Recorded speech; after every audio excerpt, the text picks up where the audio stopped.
remember, the guys don't know what we plan to say. So even if we mess up a little bit, nobody knows but yourself.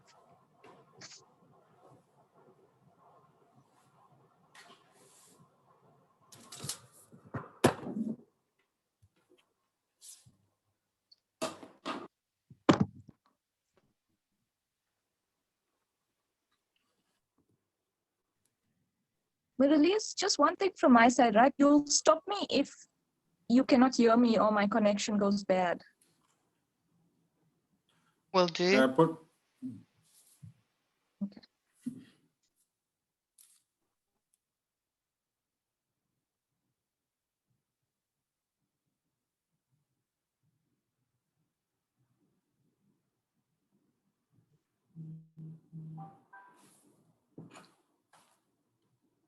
Okay, here's load shedding.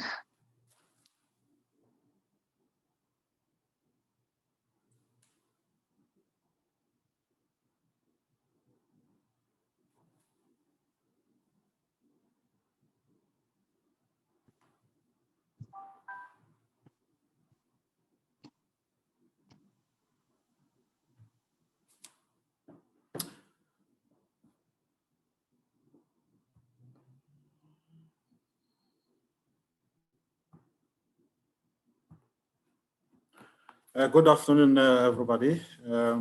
Welcome to our second of the 6th series. Our program today is on the opportunities in the developing phase, in the project developing phase. Just a quick apology. We are just having a technical glitch. Navesh is supposed to open, but he's having a little bit of trouble with his network. And we understand that because there is load shedding currently going on. So I will stand in for him in the interim. And my name is Lindos Bia. I'm with SAWEA as a programs manager. Just to start with the proceedings, I think this has been one of our successful series that we, together with SAPVIA, or SAWEA together with SAPVIA, has been initiating. We also have our partners in the form of IPPO, RIFSA, who are our key partners and sponsors for our webinars, for our series. The resources that we have as the two associations are really to equip our stakeholders or our partners with understanding the essential elements in the framework of renewable energy development project. This we want to help our partners, prospective investors, and prospective players in the renewable energy space to have a chance in being successful in this area. Marlies, you can move to the next slide. So our program and agenda today consists of the 4 key speakers that will be guiding us in our agenda today. We'll kick off with Davin Chon from Genesis Eco Energy, followed by Poonam Hadram from NL Green Power, and as well as Jaden Smith from RedCap. And then Daniel Stoll from Agvira will be our last speaker. We will then go straight to the questions and answers session, as well as the closing remark, which I was gonna do originally. Next slide, Marlies.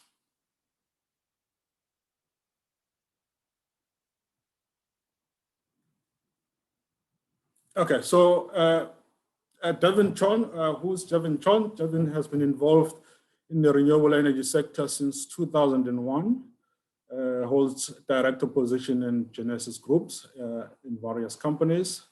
He's a founding member of SAWEA and currently serves as on the SA Energy Storage Association Management Board.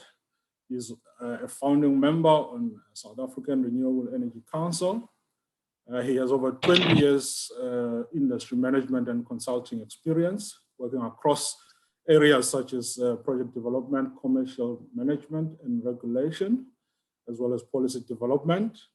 Over and above his energy sector related experience, he has worked in banking, finance, government, IT, and natural resources sector. He holds a master's degree in management at VETS and sustainable ecological management at the University of Pretoria.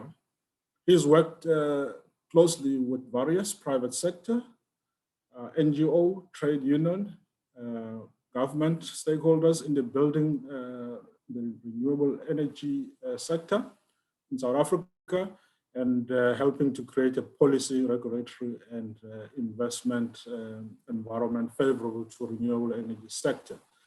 So David will be speaking on the opportunities in the business services. Over to you, David.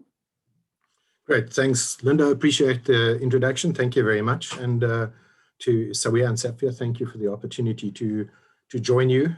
I think it's always so exciting to be able to talk to people about this industry, having watched its evolution and look at so many new players. And I always used to joke with people when I said that in the old days, when we used to go to gatherings of the renewable energy industry, you'd literally know everybody in the room. These days, when you go there, you probably know very few people in the room. And that is to me a great signal that we, despite the downturn that we've had, we've got an industry that's there. We've got people that want to join it, that want to work in it, that want to participate in it, and people that see that there's a very bright future if you look at the global dynamics as we move forward. So I think that's particularly exciting. I just wanted to share as we go through a number of high-level things. Our other colleagues are going to go into a lot more detail, but I thought I'd just share some of these to give you a sense of where we've come from. Being a very fledgling market in the 90s to mid-2000s, it was very policy and advisory focused, very small scale projects, biomass, rural off-grid. I think the new one, RAPS guys were out there doing their off-grid electrification. In many ways, the policy environment that we worked in and the state of things, people viewed renewable energy as rural energy. So if you talked about small scale stuff on someone's roof or a pumping scheme on a farm, that's what rural meant, that's what renewables meant, and the two were seen hand in hand. So I think we've come a long way. If we look at late 2000s into 2009 onwards, we suddenly saw this scramble for skills. People suddenly saw that this renewables was going to move beyond the odd rooftop here and there, the farm pumping scheme, the rural electrification and the concessions that were being run by government. And when people turn around and said, where are all these skills? If we get this REAP program off the ground, where are we going to find the people? So there was a limited opportunity for local companies in a sense, because a lot of us were not prepared. We'd worked in the development space. We knew how to develop. And we saw the sudden influx of skills from overseas, of people coming in and saying, well, South Africans don't yet know how to do it. There's not enough South Africans knowing how to do it. So a lot of people came in from the established markets, and a big focus was on de-risking the South African market. And I will recall very specific instances where when we took projects to the banks to finance, and I remember one wind farm in particular we were working on, the discussion at a board level with the bank was, Davin, you folk go out, build a wind farm and show us that you can do it, and then we'll lend.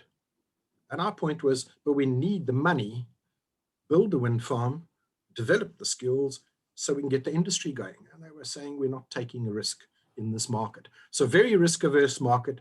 What did that mean for individuals? It meant a lot of people didn't see this as a market that they could really invest in, a market they could really participate in at scale.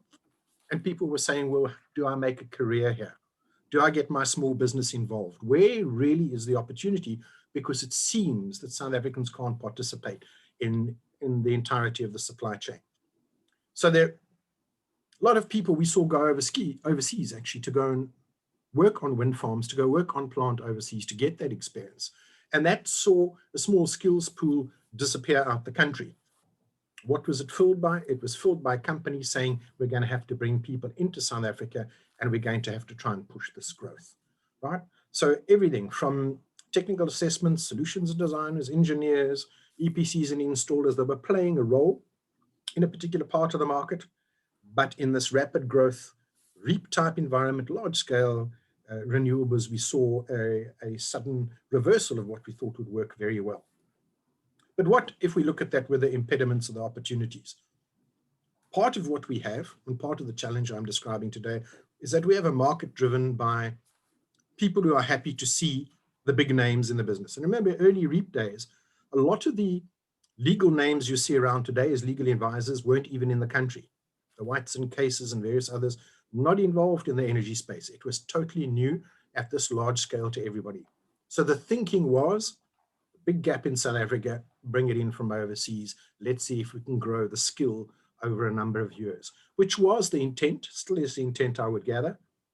But the hiatus in the REAP process, I guess, probably shot a hole in the bottom of the boat for many of us. But what was also really interesting, and some of that thinking does pervade, and I think it's a challenge for all of us, is some people in government will turn around to us in these procurement processes, some of our colleagues in finance as well, and they will say to us, we don't see the big brand name here. We don't see a big player. We recognize these stock standard set of names. Who are these new players in the field? Who are these new companies? Are they really up to scratch? Have they done this before? And I think we've come a long way since the early parts of the REAP program, but we still have that in our procurement processes. So it becomes very costly, becomes very difficult to often get a foot in the door into this, whether it's direct participation or whether one is wanting to get a foot in the door with one of the big entities to act as a service provider. Marlies? So as we look at this market, one would ask, where's the opportunity in the market? Our market is devolving very rapidly. If you listen to the announcement about an hour and a half ago, Vulindlela, the president's program with a public-private investment initiative, public-private growth initiative, and you see what the president said about an hour and a half ago, clearly things are going to move. It's going to open up the space quite rapidly for us. What does that mean?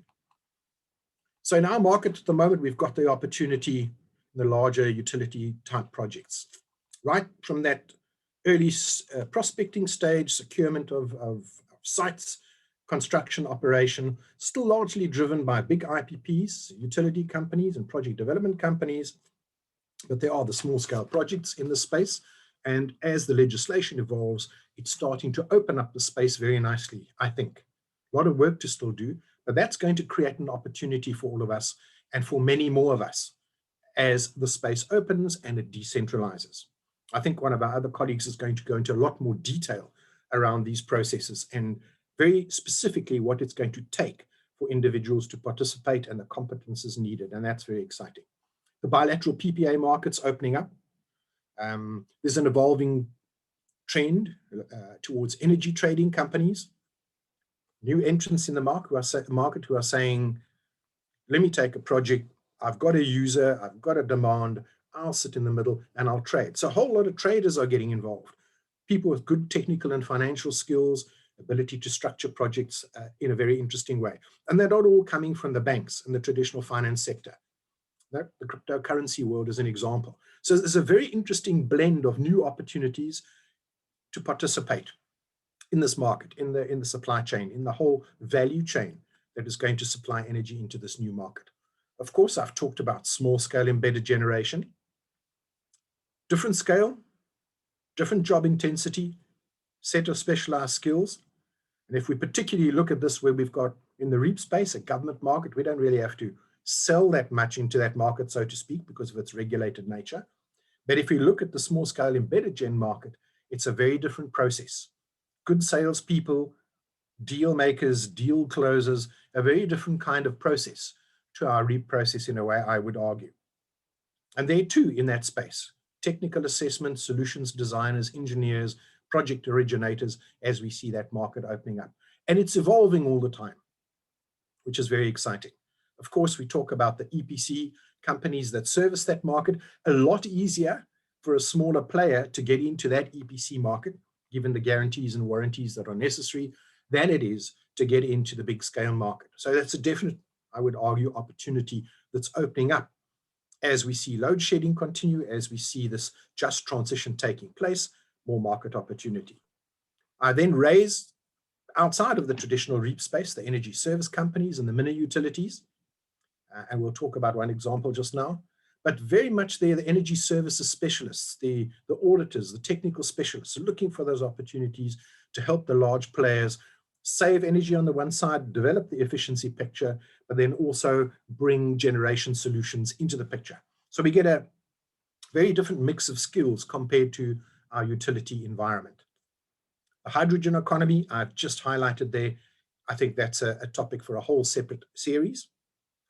But I do see that it's going to be very exciting if we now look at our large-scale wind and solar plants starting to incorporate hydrogen. As you know, many players are looking at this moment in time. Thanks, Marlies. I just wanted to give you a snapshot. This diagram is more for your use. I think some of our other colleagues are also going to show you some timelines.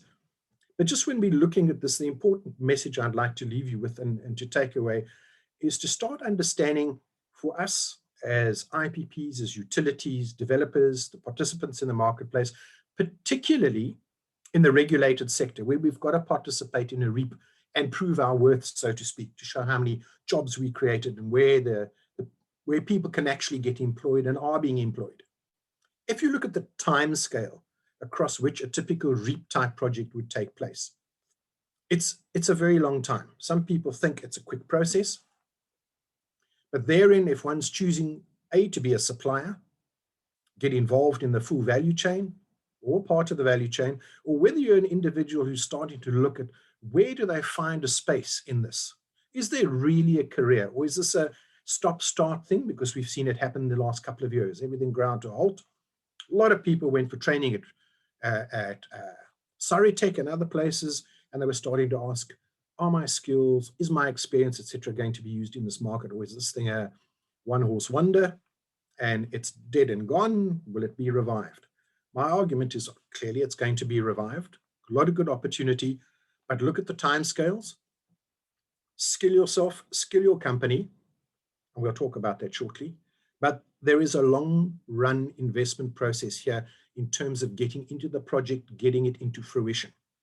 All those professional services that we'll talk about, the lawyers, the engineers, the designers, the environmental scientists, whether they be on the heritage side or working with the service provider in the full suite of site assessments, we're having to do it on small scale projects, we're having to do it on large scale projects. So as our market decentralizes and opens up more, being able to pull those teams together, focus them, but specifically look at the opportunities in the supply chain over a long period of time means your personal investment and your investment in a company to provide these services is definitely there. There are some pitfalls, and we'll talk about those now. Next slide, Marlies. So we're going to talk very briefly about this market evolution. So when I look at this, and I've tried to sketch at a very high level some of the roles and opportunities I see, because often we talk about things from our industry point of view in the actual design and development of projects. We don't often think about what happens before. And in part, that's a problem because when our bids are evaluated, our bids don't take into consideration, or the bidders don't, not the bidders, the bid evaluators, don't look at it, government doesn't look at it and see all those hours, days, months, years of preparation, the involvement of people from putting up masts, putting pyranometers in the field, doing all that early stage assessment. All those professional services are often left out. They're not even considered. Government purely sees the tender arriving at the table, but it's what happens before and the skills and expertise that's needed to put a good project on the table, whether it's a REAP bid, whether it's an RFP from a big supplier or a big market participant, whether it's a rooftop program, maybe at different scales, but really lots of opportunity there, but professionalism needed, long run investment into the projects, and people skilling themselves to participate in the market on a long run basis. So you need those people that help create the market. Point number one over there. Skilled professionals who understand energy, electricity, the market, who can craft policy, that environment that allows us to participate. The climate change situation is often discounted. The need for professionals in this realm to help guide, move tax policy along, help advise companies in bringing the climate change elements of our projects into this, very, very important. In the pure advisory consulting side of things, I think we've got a couple of colleagues here who are going to talk about that. It's very much the deep technical knowledge, the skills, whether you're an individual wanting to work for an IPP or whether you, the environmental assessment practitioner that's now getting into this market. As it grows, there's going to be a need for it. Legal, environmental, permitting, land acquisition, I raise all of those there. The recruitment, HR, managing remote workforce, just look where we sit today. How do you do project development and manage a remote workforce in this kind of environment and deliver the same product we did pre-COVID? Very, very, very different situation. And of course, finance and commercial transactions, brokers and agents that are out there. So there's quite a span than just the team you tend to think of who's sitting delivering that last program. Suppliers, how do we build new businesses supplying at cost-effective prices? We've seen the debate around PV panel, localization, lots of debate and challenge there. But we've seen companies doing everything from solar water heaters through to cable ties, through to the aluminium extruders providing racking, etc. So that supply chain, as we unpack it, means that there's a lot of room for innovative play in this market. Unfortunately, we slowed down because of the hiatus, but we believe it will be rebuilt. Quality and performance guarantees, funding challenges, critical to form partnerships. I raise that in saying, how do we get into the market as our small businesses work in a market which is very difficult, which is dominated by a lot of big players in a market where everybody's chasing costs down? How do we build our supply chains? How do we create the opportunities for small businesses? Small scale embedded generation, I write there. For me, there's a lot of opportunity, again, I'm going to say here, and people often say, I want to get into this big REAP market, this big utility market. Often the small scale embedded generation is overlooked. We think it's simple, it's not. It's a good learning base to get into, and I'll show you why now. Thanks, Marlies. Next slide.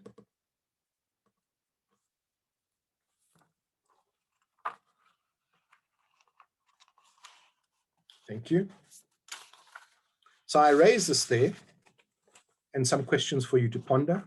When you say, do I or my business have the skills, experience, exposure, expertise? I call them the 4 E's. I would like to say that as we build our skills and experience and get into this market, find out from the professional bodies and service providers. Okay?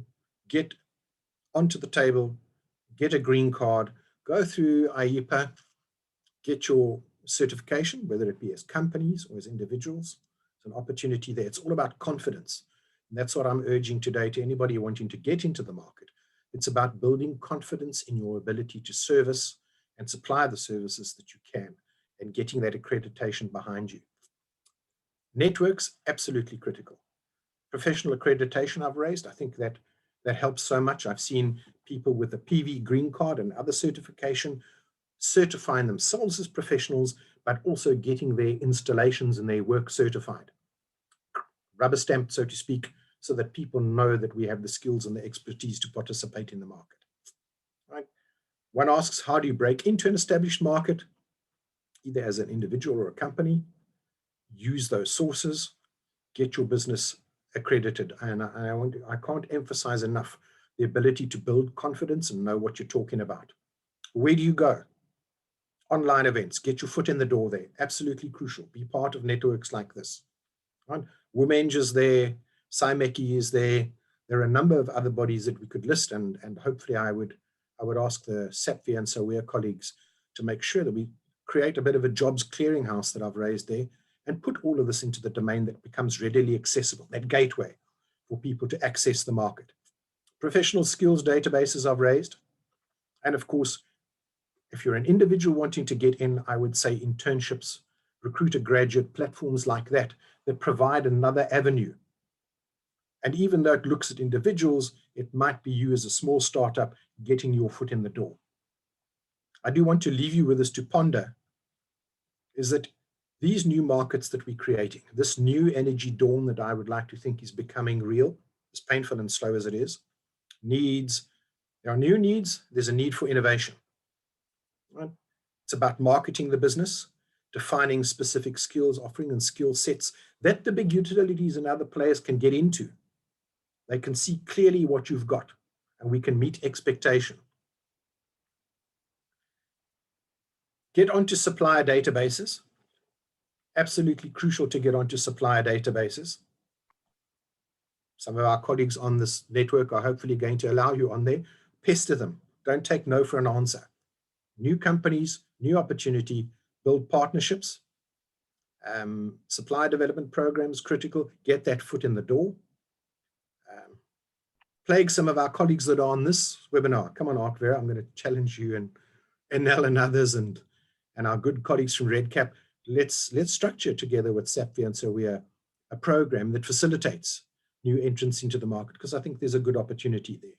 I just want to leave you with one example. You can go and check it out on the net. There's a gap in a market, these little mini utilities that are springing up, servicing closed developments, if I can call them that, big property developments. Very interesting crowd called Utility.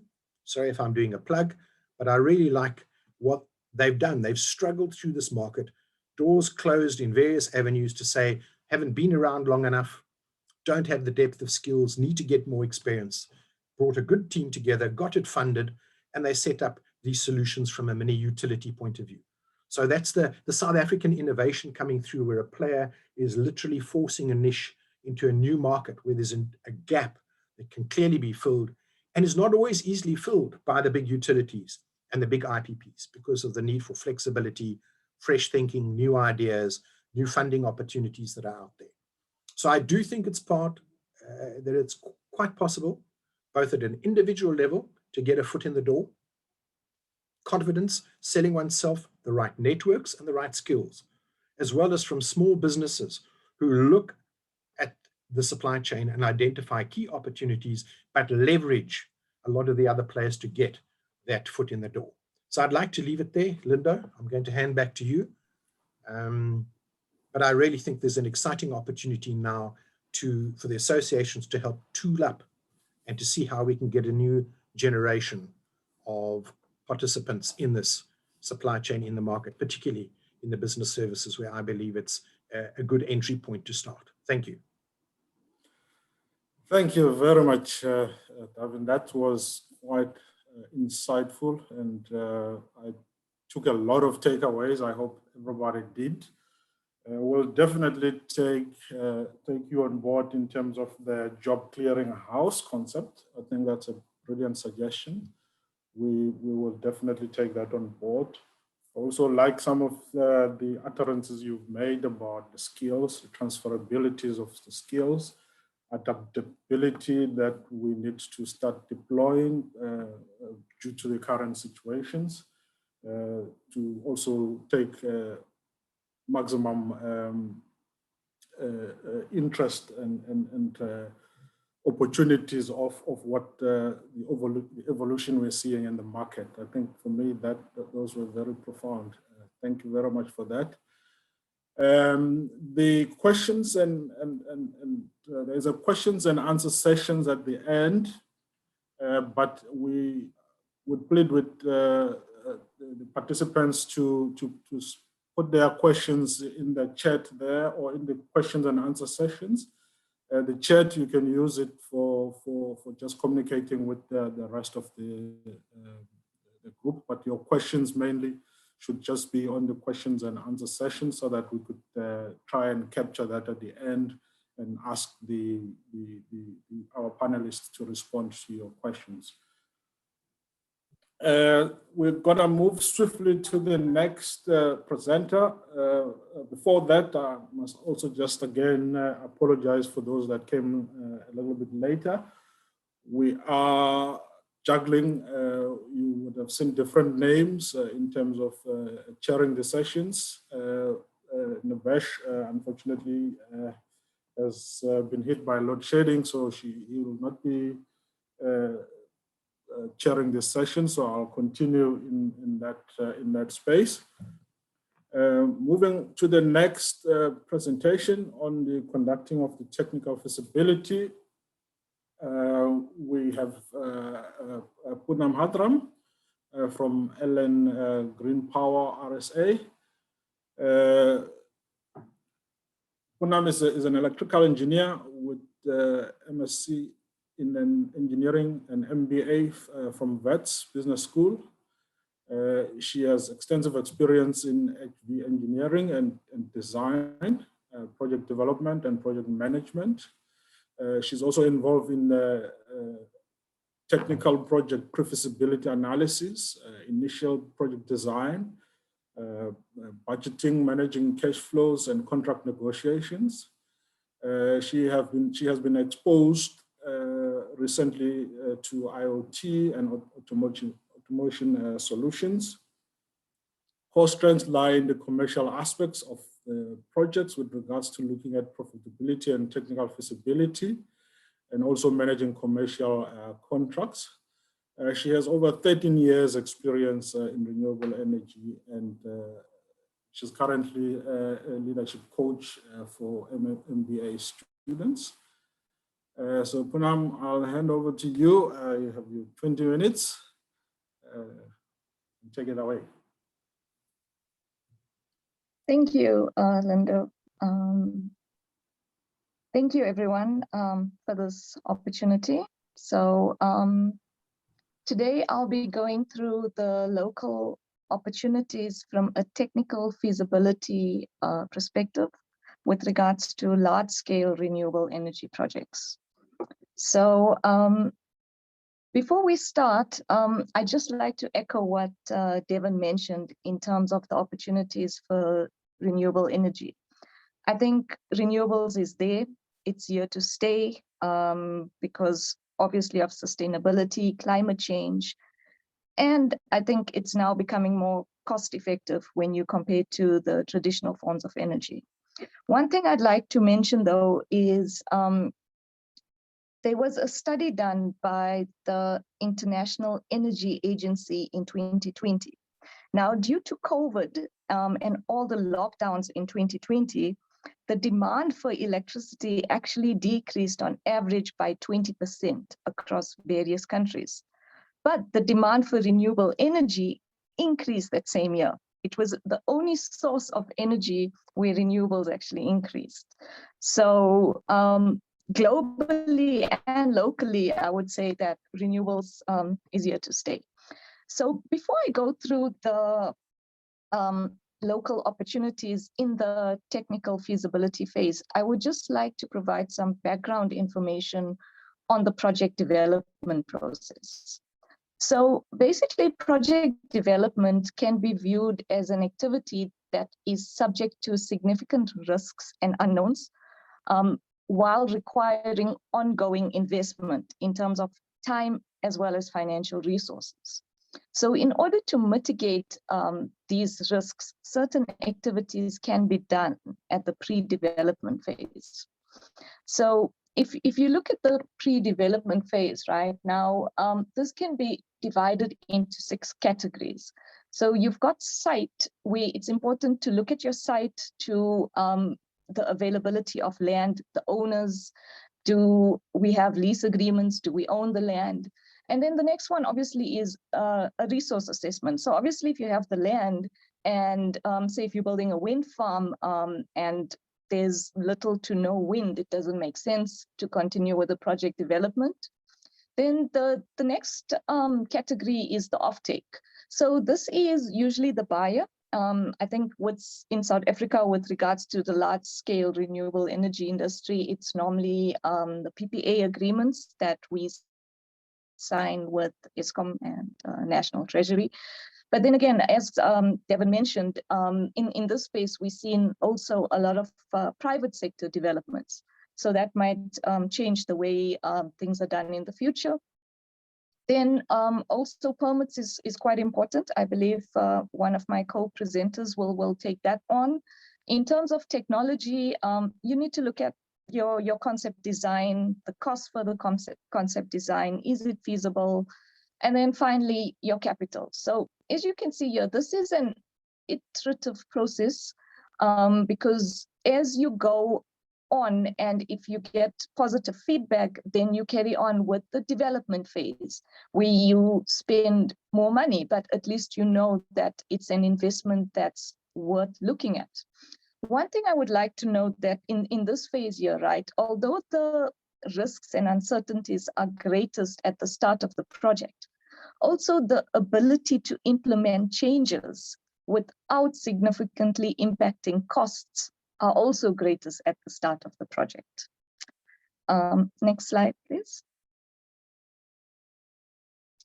So I'm going to zoom in now into some of the technical activities that's required. So in terms of site studies, right? So once you have the land lease agreement signed, and you've got agreements to purchase the land and or agreements to purchase the land. The next thing we need to look at in terms of a technical space is the geotechnical studies, the topography, and boundary surveys. So these three would actually input into the design phase in terms of where would you place your solar panels or your wind turbines. So in terms of the geotech, the geotech presents information on the terrain. It basically informs the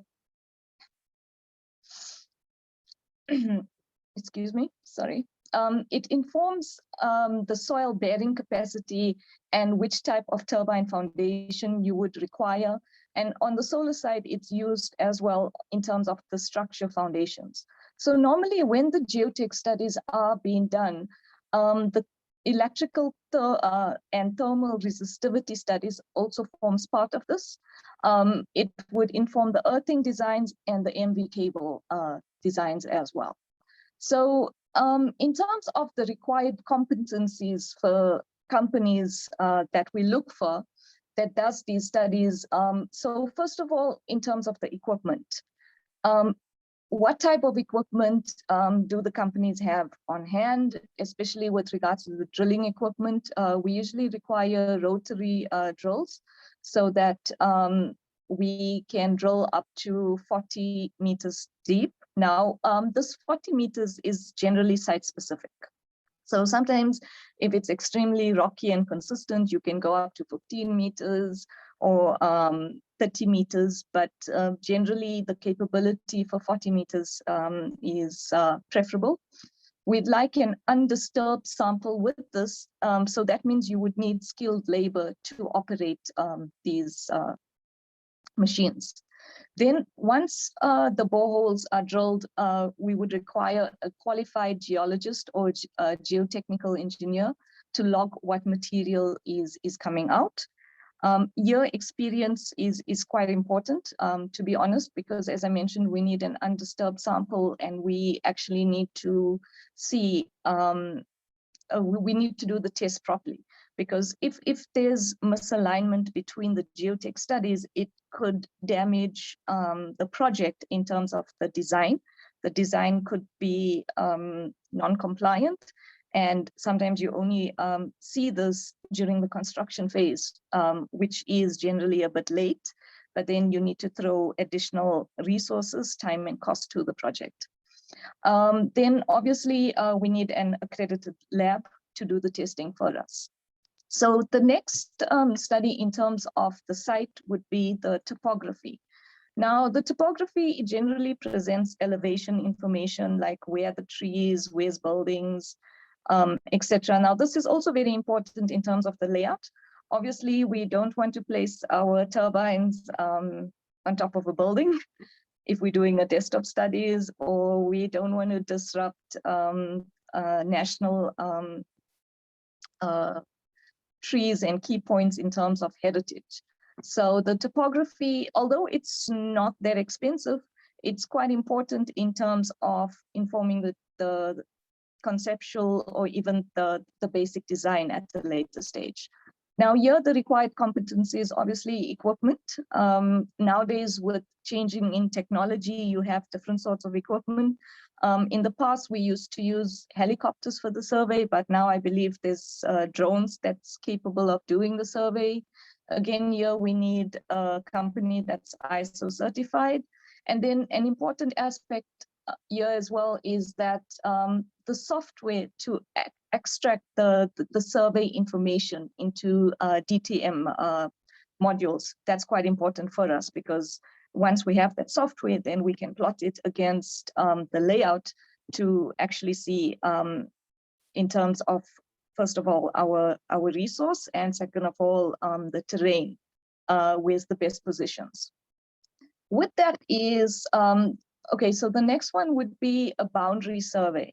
Now, the boundary survey, as the name suggests, it's quite a simple survey, which basically you just need to look at the boundaries of the land, the cadastral boundaries of the land. So for this, we generally need a professionally registered land surveyor. Now, what's important with the boundary survey is that in addition to looking at a desktop survey, we actually recommend the surveyor to go to site to actually see the physical boundaries. Now, this is important because in South Africa, you've got the cadastral boundaries, but if you have a property, say, and your neighbor is using that property, a piece of that property for 20 years plus, your cadastral boundaries actually changed. And if your neighbor erected a fence on your property and has been using it, it's actually your neighbor's property. Now, I think in one of the wind farms in window 1, we actually experienced this situation where, according to the cadastral boundaries, a turbine could have been placed at a certain location. But because of the usage by a neighbor, we actually had to remove that turbine. So hence the boundary survey is also forms quite an important aspect in terms of the site study. Marlies, you can go to the next slide, please. Okay, so after the site studies, the next important one is the resource analysis. So once you have your site, you generally do, at the pre-feasibility phase, you will do the resource analysis using existing data, maybe a desktop study from satellite information or weather stations. And then the detailed analysis is done at the development phase as we go further into the investments. Now, for this, you normally need sort of equipment, a met mast or a meteorological mast that would give you additional information on wind and on the wind side, like the wind speeds, also the direction, the turbulence, the air density, the roughness of the area. So these are measured at different points on the site to inform your analysis. First of all, for 2 reasons. You need to inform your financial analysis in terms of the modeling, because the wind resource would determine the capacity output of the plant. Or if you're looking at the solar output, then you're looking at the radiation, the solar radiation that forms the output of the plant. And then obviously in terms of your wind, you need to know the placement of your turbines. Where would the best locations be? So for this, generally, we would require met mast, as I mentioned. Now, with this, there's an opportunity for the local market, local contractors to supply and install.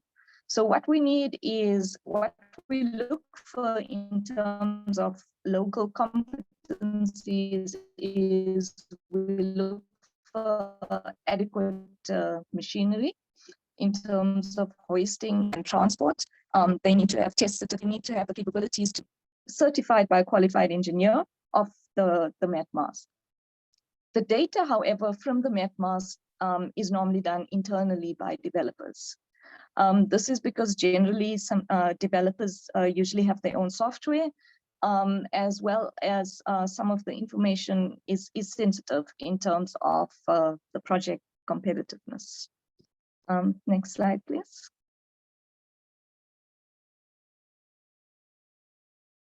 Okay, then I think the next category we look for, as I mentioned, is on the offtake. So here you're generally looking at the buyer in the initial pre-feasibility phase. And as you go on, then you would look at the transmission and grid integration. So in terms of the PPA, with regards to the large-scale renewable industry on the REAP, that's normally informed by the IPPO. Here you would need legal advisors, which I believe Devin went into detail about in terms of the business opportunities. Then in terms of the transmission and grid integration, right? So here in the pre-feasibility phase, right? So you would look at the distance to the interconnection point, the voltage levels at the interconnection point, the expected fault levels, and most importantly, your transformer and line capacity, where the IPP would be evacuating the power. Now, for this assessment, we generally use ESCOM approved consultant who knows the process, who knows the cost estimate letter process, who's got a proven track record of HV substation interconnection analysis and designs. They have knowledge of the South African grid and obviously knowledge about the South African grid code as you go on into the studies. Next slide, please. Okay, so permits I will just cover briefly because I think one of my fellow speakers would cover that in detail. But here I'd just like to highlight the importance of the environmental impact assessment. I think this is one of the most important permits needed for the project development, and it's also a requirement to have in place in terms of your bid submission on the REAP process. So the EIA, it generally informs how the project impacts the South African, surrounding environment. The developer usually considers the relevant policy and planning framework within the country. So in South Africa, I think the environmental impact assessments are governed by National Environmental Management Act. I think it's Act 107 of 1998, and it's a statutory requirement for the commencement of any activity. So depending on the listed activities triggered, the assessment can either consist of a basic assessment or scoping and environmental impact assessment. Now, I think generally for your renewable energy projects, especially on the wind side, you have to go into the more detailed analysis of that. So this activity, yes, we use local companies, local consultants. I think what's important in terms of what we look for is that they need to have knowledge of local and international environmental laws. Also compliance with general performance standards, access to various specialists for inputs, like you normally have your environmental impact practitioner that looks at the entire process. That's normally registered with the South African Council for Natural Scientific Professions. But with that, you also need specific specialists for input, like your terrestrial ecology, aquatic, avifauna, agriculture, socio-economic, archaeology, noise and shadow, visual impacts, and traffic impacts. So I think here what's important is here individuals with the relevant expertise and registrations can get involved in the process. We usually subcontract them in two phases. So to inform the EIA, and then later on during the project development phase, where we're doing the turbine micrositing. We just need to see that we are not siting any turbines in any environmental sensitive areas or any no-go positions. So these studies are quite important to inform the technical design of the plant. Next slide, please. Okay, then moving on to technology.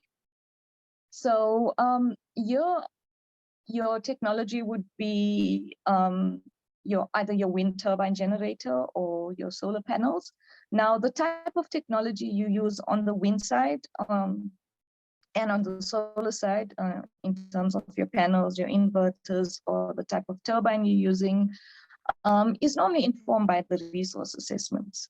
So I think technology-wise, we've seen there's vast improvements in terms of what technologies are available.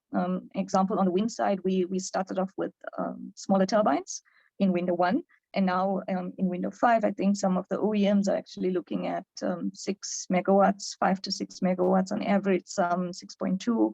So again, that is informed by your terrain, your resource assessment, which we covered previously. Then in terms of the balance of plant, so we generally do the conceptual designs for 2 reasons: to get an estimation on costs, and also to determine what equipment is required, because as you know, with REAP, we have the local content that we need to ensure that we comply to. And then as we go further into the project, we do the basic designs. So here we generally look at the indicative positions where the turbines would be located or where the panels would be located. Then we MV reticulation designs, and then we connection requirements and what equipment would be needed, the IPP substation, as well as any grid code compliance equipment that we would need to cater for in the financial model of the project. So for these type of studies, we use local South African consultants. Marlies, you can go to the next slide. So here, I think the key competencies for the South African consultants is, as mentioned, for the interconnection works, we would require an ESCOM-approved consultant, as they would be doing the self-build design works for ESCOM. Then other competencies we look for in a consultant is they need to be registered with the applicable regulatory bodies like the Engineering Council of South Africa. Previous experience on renewable energy and substations or overhead line projects is advantage, as well as construction experience.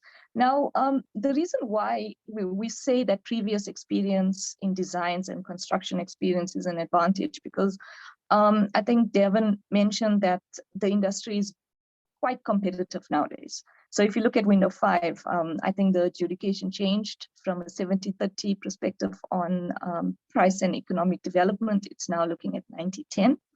So the competition is intense, and generally if you have construction experience on a renewable plant, you know basically what goes wrong, what goes right, you know what to cater for, you also know when you can optimize certain aspects of the design.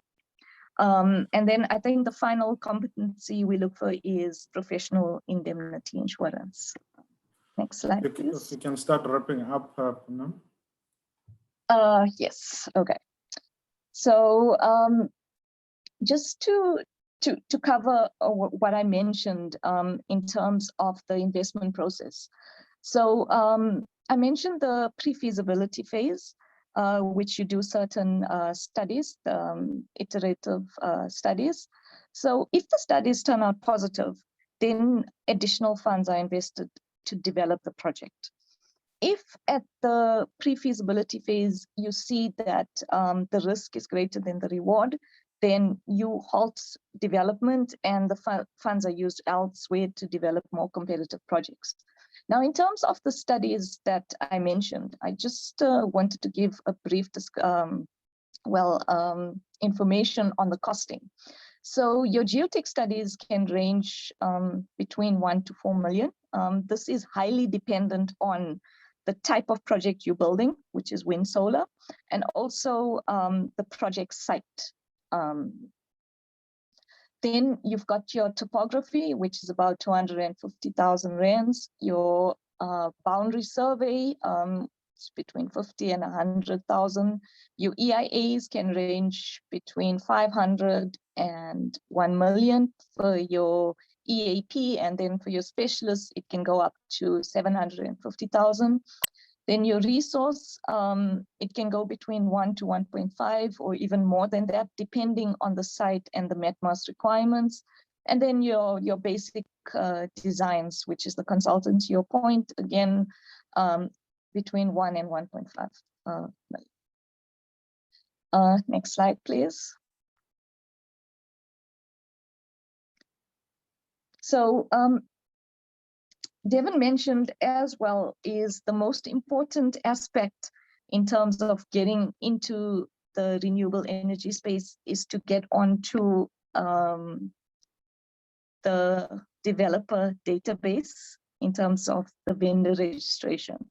So at Enel, we sort of have a 5-step qualification process that is done on an online platform, which we call WeBuy. So there's different information that we require at various stages, which we can probably share the information, our procurement information with Marilise, and she can share it with the group. So in the event of time, I'm just going to stop here. Thank you so much.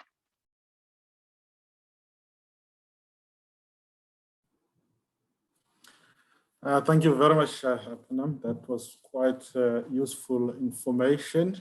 I think you broke down sectors nicely, and for me it was clear where the opportunities are just from your side studies, resource analysis of take, as well as technologies, and also a nice touch there, giving some indicative costing of what some of those opportunities look like in terms of the money.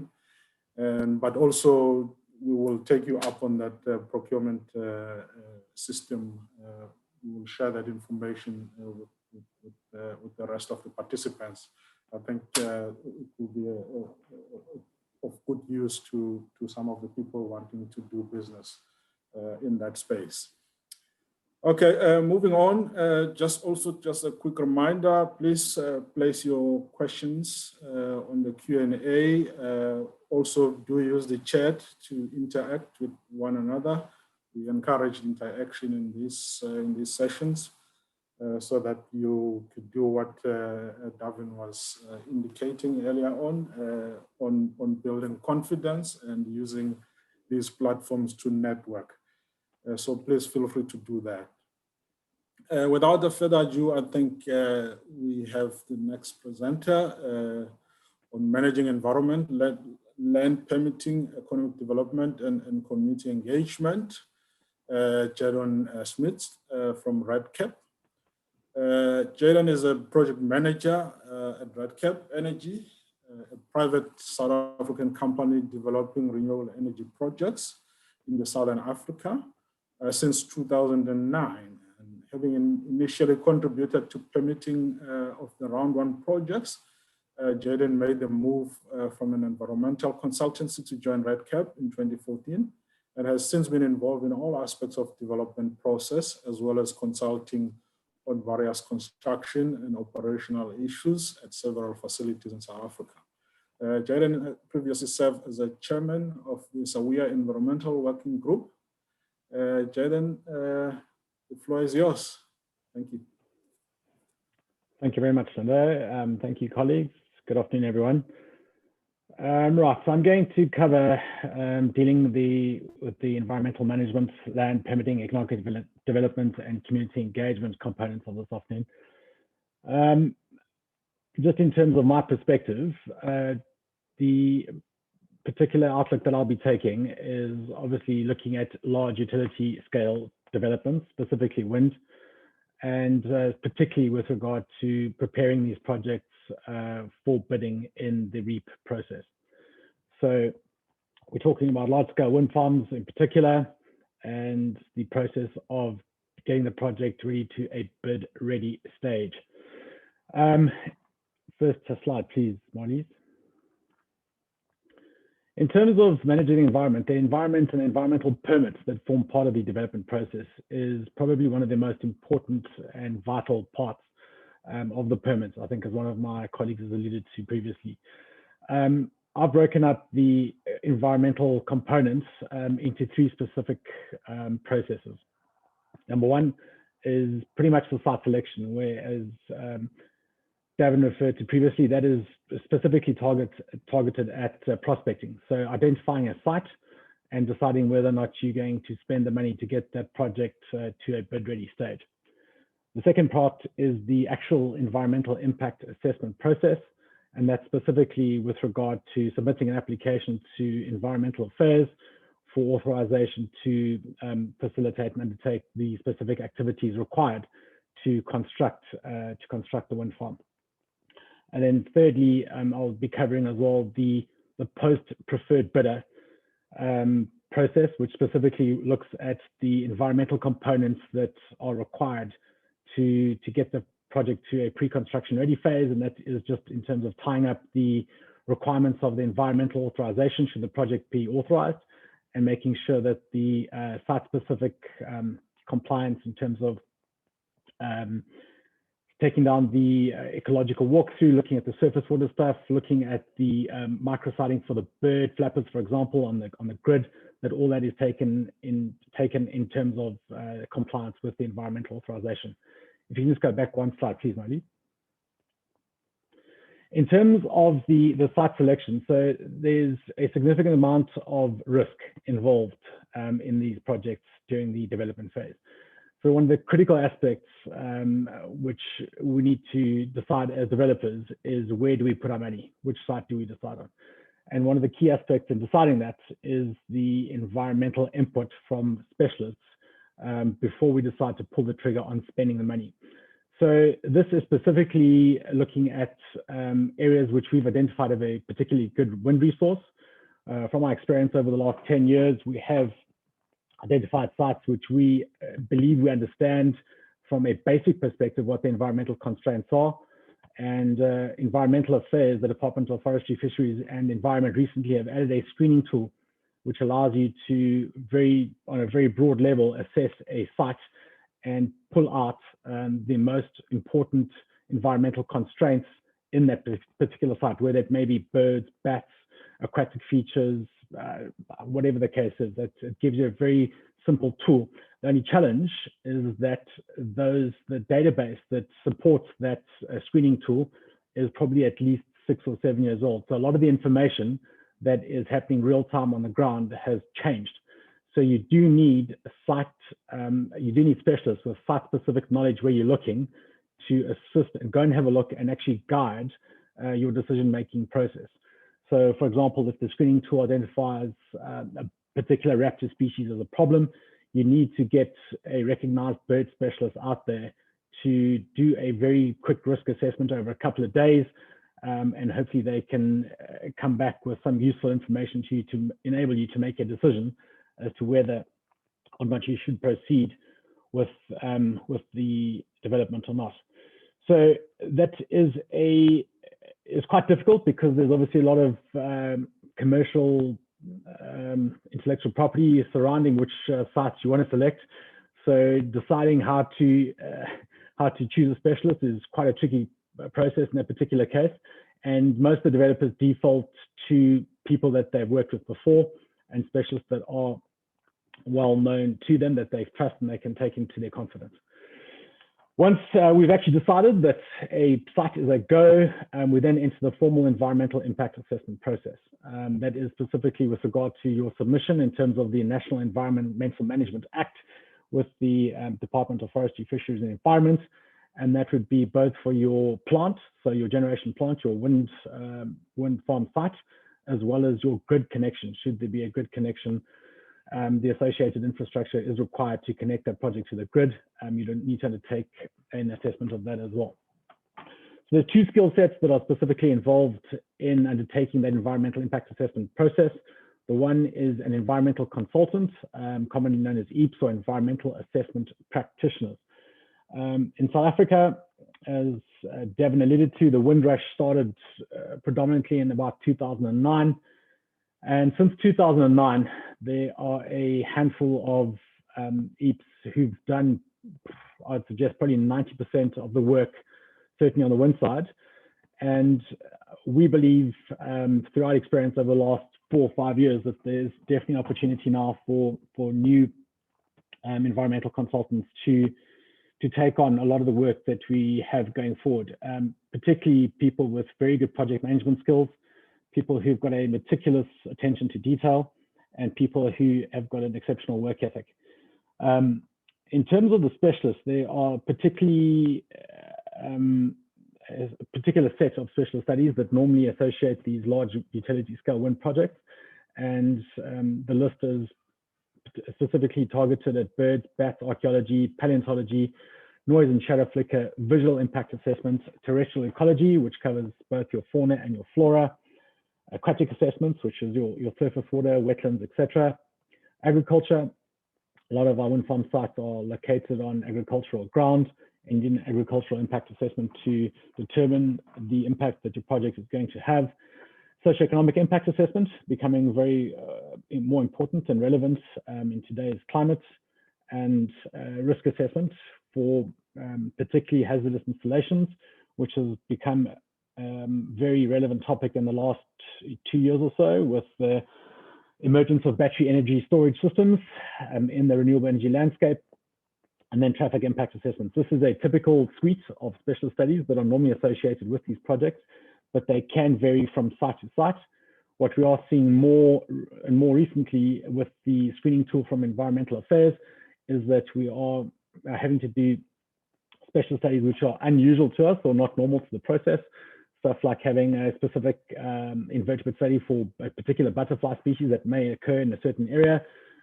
Those are studies now which we have to undertake and have not been done in the past. So that's a new area which is developing quite quickly as well.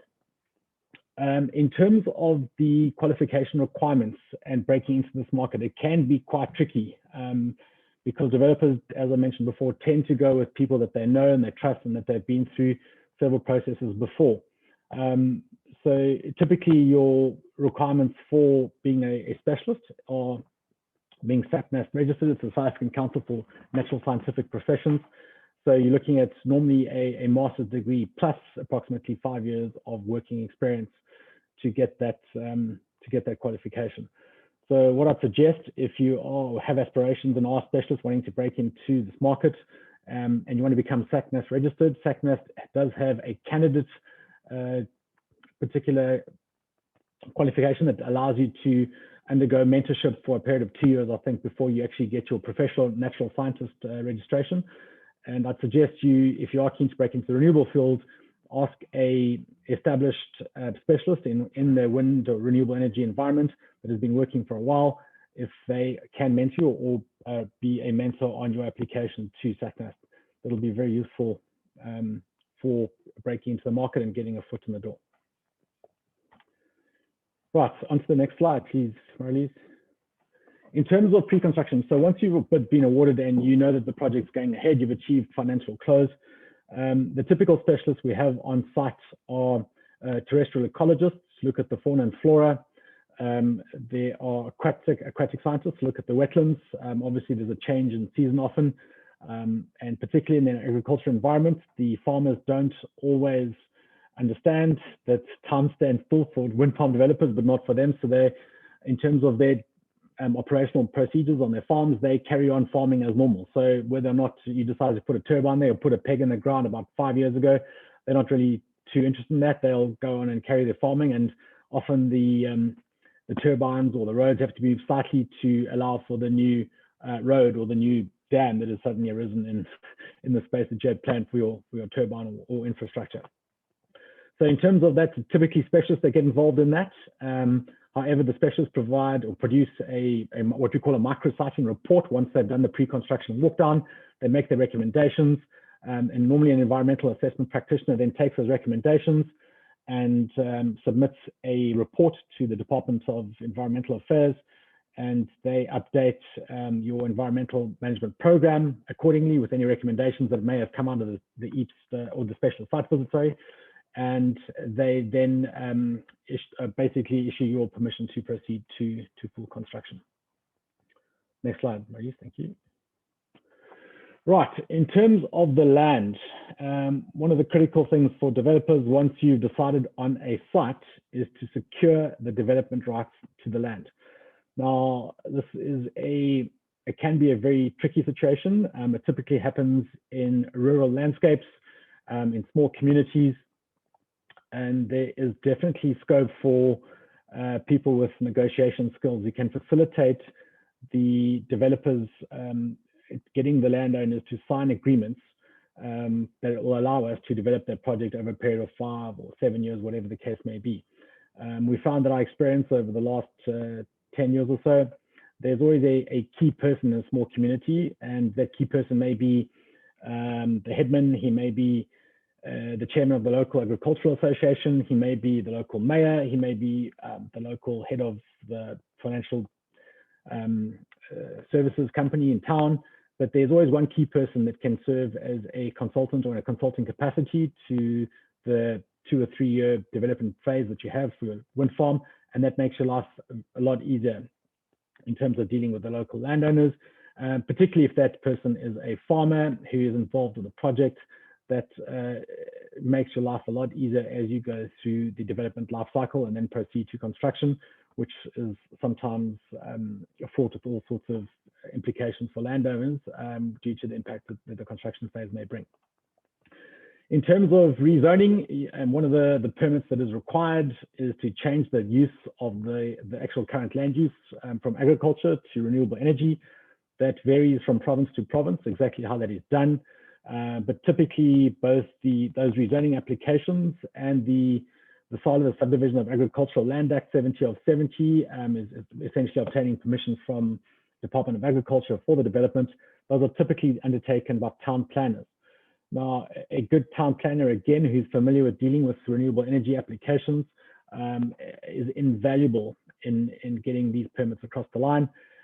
Typically, over the last 7 or 8 years, the Department of Agriculture has become a lot easier to engage with, but there have been some very tricky situations in the past where they have taken policies and guidelines from the UK or from other European countries and have basically cut and pasted them and applied them to how they deal with renewable energy applications in South Africa, and that's caused huge issues for us in the last couple of years. And we found that having a good planner who has got a good understanding of dealing with the Department of Agriculture, who can engage with them, get them to site, get them to understand the impacts locally, is absolutely invaluable in your permitting process and obtaining those permissions and authorizations. Next slide, please, Maurice. Right, in terms of managing permitting, there's a whole lot of permits that are required. I'm just going to cover the ones that we come across most often here. The water use license, you have to obtain a water use to undertake your development if any of your infrastructure should occur within 500 meters of a delineated wetland or watercourse. If you're abstracting water, if you're storing water, if you're storing waste on site, for example, if you have a conservancy tank in your construction site that you planned, you have to have a water use license from the Department of Water Affairs. You have to have clearance from the Civil Aviation Authority. So these typically now the wind components and the towers are getting higher and higher. And because there are now more and more wind farms being built in the country, obtaining consent from the Civil Aviation Authority is becoming more and more challenging. And that's something which we found now in the last year or so. We've had to engage a whole lot of specialists, which we haven't done in the past with regard to doing line of sight surveys, flight path analysis, etc., just to get our sites approved. The Mineral Resources and Petroleum Development Act, Section 53, just requires that you get clearance from the department with regard to your application so that you're not sanitizing any mineral rights on any land. Typically, that can be done by an environmental assistant practitioner. It can be done by a town planner. The square kilometre array has become more of an issue in the northern parts of the Western Cape and parts of the Northern Cape in the last 5 years or so. There has been instances where the square kilometre array has required a very high level, very detailed environmental electromagnetic interference study to be done on every single component that's being proposed in the turbine to actually get the approval. So you have to get approval from SCAR, and often you have to get a electrical engineer that's skilled in electromagnetic interference to produce a study for you that'll basically clear your plant and enable you to proceed to construction. Centec owns most of the communication tower infrastructure in the country. You have to get clearance from them that you're not interfering with any of their communication paths. Telkom, very similar. The South African Weather Service also have to get clearance from them that you're not interfering with any of their infrastructure. Transnet, you may be interfering with a railway line, or you may be crossing a railway line with your power line. You need to get clearance from them. SANRAL, exactly the same. You may be accessing the N2 temporarily for transport, etc. Department of Transport, and the list goes on. But basically, a lot of these permits can be undertaken by an environmental assessment practitioner or a engineer, civil engineer, electrical engineer, who can assist you with the drawings that often have to accompany these applications. You can do these as a developer. You can, in fact, do these yourself as well. But we found that a good consultant is often money well spent in this particular process. Next slide, please, Maurice. Okay, so economic development is typically something which gets spoken about in the operational phase of these renewable, big or utility scale renewable projects. However, as RedCap in the last 4 years or so, we've tried to bring in as much of an economic development component into our development phase as we possibly can. So when we are developing these projects, one of the first things that you do is you put up a wind mast. Typically, these occur one per project, or one per 140 megawatts, or one per 10,000 hectares, depending on how your project is laid out. So what happens is you have to appoint a contractor to bring in the mast. It's a steel lattice structure. And often what happens is the terrain that these masts are put in is quite tricky. It's quite challenging to get to. So there's trucks, there's TLBs, there's graded bulldozers, etc., that need to get access to site to dig foundations, etc.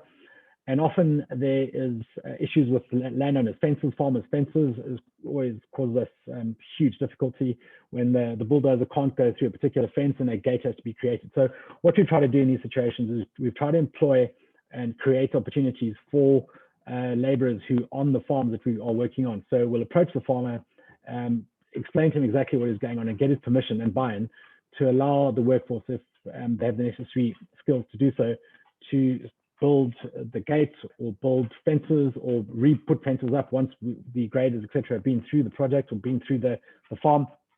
And that so doing creates some short-term employment throughout the development phase of the project, which could be 2 to 3 years, whether it's fixing a fence or fixing a gate or keeping the locks closed or whatever the case is. We've tried to transfer that to the local people on site that are actually dealing with the impacts of erecting the mast on a day-to-day basis. There have also been cases where we've had laser, we've had LiDAR boxes, which needed, for insurance purposes, they needed 24-hour security guards. So there's quite a big growing security industry around these renewable projects, particularly looking after expensive equipment and guarding expensive equipment. We recently have started putting cameras on our wind masts, which we haven't had to do in the last 4 or 5 years. In the last 2 years, we've had to do so. And we've got a particular company, a local company in Port Elizabeth, that have now developed a particular system that enables us to cover all aspects within probably 100 meters of the mast at a height of 10 meters. In conjunction with that, we've also got a local armed response unit that responds to any issues if there's any alarms raised or if there's any theft in progress that are identified by these cameras, as well as a monitoring platform with a local security company that monitor the cameras 24/7. So there has been quite a bit of local content that's been created through the development phase, particularly with regard to security of these projects. I think there's an opportunity, just based on my experience in the last 5 years or so, definitely for other contractors to erect masts and manage and maintain the data that comes from those masts. Putting on the anemometers, the wind vanes, the power to supply that, etc. There's quite a big local demand for that, as well as bat masts. So often what happens is that the bat specialists, when they come to site, they have to do their study, they have to put up a 6-meter bat mast. We call it a short mast, and they often do it themselves. Sometimes it's done with poor quality, it's done with inferior equipment. And we've often found in the last 5 years or so that we've had to actually go and get a local contractor in to go and dig a small foundation, actually put up a proper stainless steel pole. So the last 2 developments we've been involved with, we've actually got a local contractor now who does all our bat masts for us. We take that cost away from the bat specialist and actually let the local contractor put up the actual mast structure for the bat specialist. Once it's installed, we then inform the bat specialist, and they then go and put their monitoring microphone equipment, power, solar power, solar panel and battery to the actual mast itself. And then we leave the infrastructure, and once the development phase is over, we then get the same contractor to remove that mast from the farmer's property. Thank you, Marlies. Next slide. So managing community engagement, this can be a very interesting experience. Typically in your environmental impact assessment, you are required to do extensive public participation, engagement with the community. Sometimes the communities that we are working in and where you find that grid connections going through do not have access to formal communication structures. And there's actually quite a lot of work that is required, literally walking from door to door on the ground, engaging with people. So there is definitely opportunity for people in particular communities, people who are fluent in 2 or 3 languages at least, to engage with members of the community, explain to them what's going on in terms of the environmental impact and the proposed development, being able to articulate that quite clearly in terms of the technical implications for them. Again, this is an opportunity for local councillors, people who are community leaders, often with grid connections that go over large distances.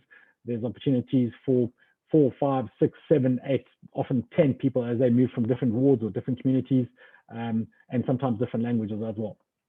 In terms of land rights, again, dealing with different landowners, we've had some interesting challenges in the past where we've had grid connections which have been significant in terms of their length, and we've had to engage with a lot of different landowners along the length of that line. And we found that employing a consultant that's got appropriate communication skills, a good people person, has got some background in spatial use, spatial data, and has a fair understanding of the local culture, that they are absolutely invaluable in terms of getting those servitude rights signed. Typically require servitude to construct your power line. So in order to obtain those development rights, you need to get the landowner's consent or the occupiers of the land's consent. So that has been very useful to us to actually employ a facilitator to negotiate on our behalf when we know nothing about the local culture, the local lay of the land as it may be. And then in terms of going into operational phase or construction and operational phase, community needs analysis is something which we find very useful in being a relevant or giving a relevant understanding of what the community needs in terms of your socioeconomic development spend in the operational phase. Now, community needs analysis is typically undertaken by a social scientist, a socioeconomic specialist, and you have to have someone who has got a good understanding of where your project is based and where your project impact is going to be. And we found that if someone does that properly in that part of the development phase, it is hugely beneficial in terms of your engagement with that community once the socioeconomic spend has started flowing from your operational phase. Thank you very much. That's all I have. Okay, thanks a lot, Jaden. That was quite insightful.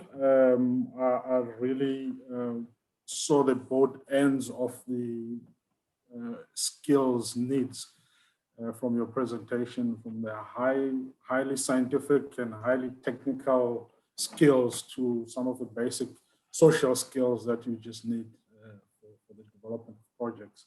So I think it also gave quite an extensive, I looked at the EIA process, for instance, all the studies that needs to be undertaken there. Quite an extensive process. We normally take those for granted, but also just the additional consents you need. All of those which give rise to various opportunities. I think you've unpacked that very well. Thank you for that. We now move along to our last presentation for the day. By no means the least.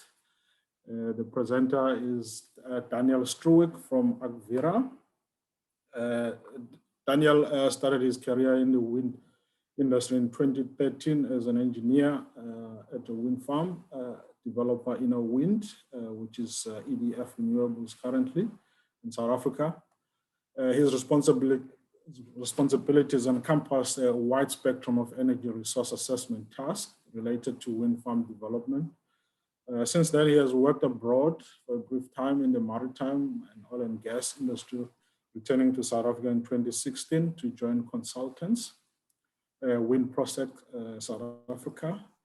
Mid-2017, Daniel joined Agvira Renewables, where he's currently part of the wind resource assessment team, responsible for driving business development in the country and the greater continent. He's a BSc electrical and electronic engineer, a BS in mechanical engineering, and a master's engineering in the mechanical engineering from the University of Stellenbosch.